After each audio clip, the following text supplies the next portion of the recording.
बिस्मिल्लाहिर्रहमानिर्रहीम। अस्सलामु अलैकुम वरहमतुल्लाहि वबरकातुहू। ब्रिज कोर्स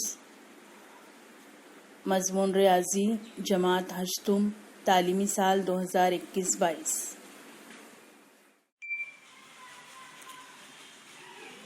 दिन 19वां जमात हश्तुम मज़मून रियाजी जुज़्व अलजबरी इबारत ज़ैली जुज़्व अलजबरी इबारत पर अमल। 2 आम और 3 आम कुल 2 आम और 3 आम तो कुल कितने आम? 5 आम।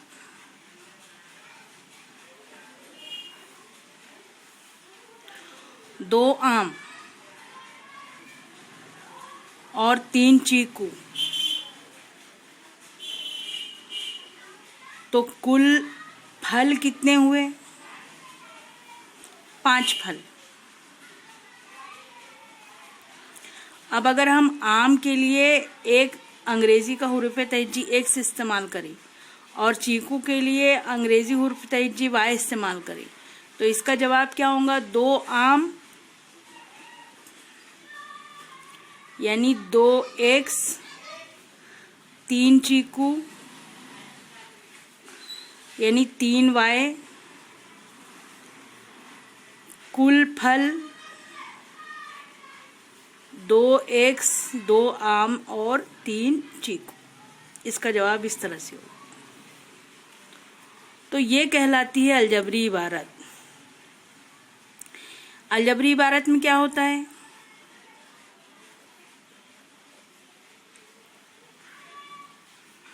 2x है तो 2 क्या है? अदद। और x क्या है? हर्फ। तो अदद और हर्फ मिलकर जो बनता है वो कहलाती है अलजबरी इबारत। यहाँ पर जो 2x बन रहा है ये 2x है अलजबरी इबारत। यहाँ पर जो x है इसको हम मुतगय्यर कहते हैं और ये जो अदद है इसको हम कहते हैं ज़रीब। तो अलजबरी इबारत जो है वो ज़रीब और मुतगय्यर से मिलकर बनी होती है। ये दोनों के दरमियान में ज़रब का अमल होता है और ये कहलाता है एक रुक्न। जब इस एक रुक्न में जैसे यहाँ पर 2x जमा 3y, ये 2x और ये 3y, ये एक रुक्न है और ये एक रुक्न है और ये दोनों के दरमियान में अगर हम जमा का अमल करते हैं तो ये कहलाता है 2 रुक्न। 2 रुक्नी अलजबरी इबारत। यहाँ पर जमा का अमल भी हो सकता है और तफरीक का अमल भी हो सकता है। जमा और तफरीक के अमल के साथ में जब इस तरह से अलजबरी इबारत तैयार होती है तो यहाँ पर 2 रुक्न है तो ऐसा हम कहते हैं। तो रुक्न की तादाद का तयन कहाँ से होता है? ये अमल से, जमा या तफरीक के अलामत से। अगर यहाँ पर हम इस तरह से लिखें 3m तो ये हम कहेंगे कि ये एक रुकनी है जिसको हम यक रुकनी भी कहते हैं। अगर हम लिखेंगे 3m जमा 5n तो ये कहलाएंगी 2 रुकनी। अगर हम लिखें 3m जमा 5n जमा 7t तो ये कहलाएंगी 6 रुकनी यानी 3 रुकनी। तो इस तरह से अलामत के हिसाब से अगर 3m मनफी 5n मनफी 7t है तब भी ये सह रुकनी कहलाएगी। यहाँ पर अलामत जो है ये रुकन का तयन करती है।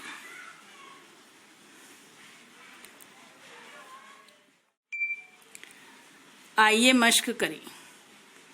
मिसालें हैं यक रुकनी अलजबरी इबारत। यहाँ पर देखिए यक रुकनी है, ये कॉमा से ये रुकन अलग हुए। 3x यक रुकनी, मनफी 4y यक रुकनी, 8z की कुव्वत 2 यक रुकनी।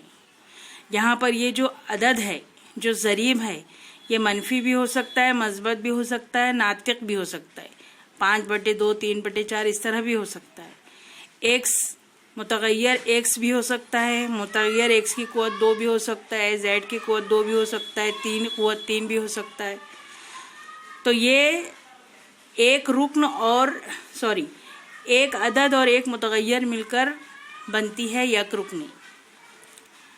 एक रुक्न जमा 3x जमा 2y। तो यहाँ पर देखिए जमा की वजह से यहाँ पर ये 2 रुक्न नजर आ रही, एक और एक ये 2, तो ये कहलाएंगी 2 रुक्नी।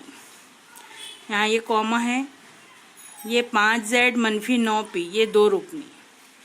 यहाँ देखिए ये कॉमा है, यहाँ पर ये 1 रुक्न, ये 2 रुक्न, ये 3 रुक्न, तो ये कहलाएंगी 3 रुक्नी। यहाँ ये 1 रुक्न, ये 2 रुक्न और ये 3 रुक्न, ये कहलाएंगी 3 रुक्नी। यहाँ पर हिंदी में कुछ लिखा है, कसी रुक्नी अलजबरी इबारत है, तो ये यहाँ पर जमा या तफरीक की सूरत में हो सकती है।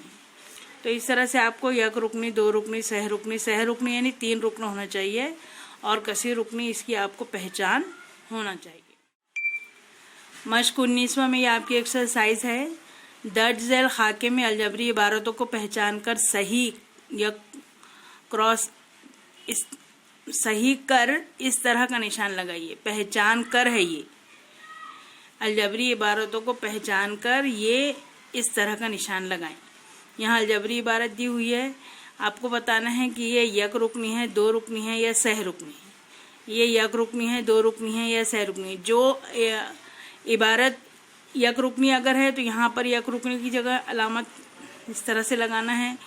अगर यक रुक्नी नहीं, 2 रुक्नी है तो यहाँ इस तरह से सही की अलामत लगाना है, और सह रुक्नी है तो यहाँ इस तरह से सही। तो ये आपको ये खाका बना के सिर्फ आपको अलामत लगाना है। यह आपका 19वें दिन का होमवर्क।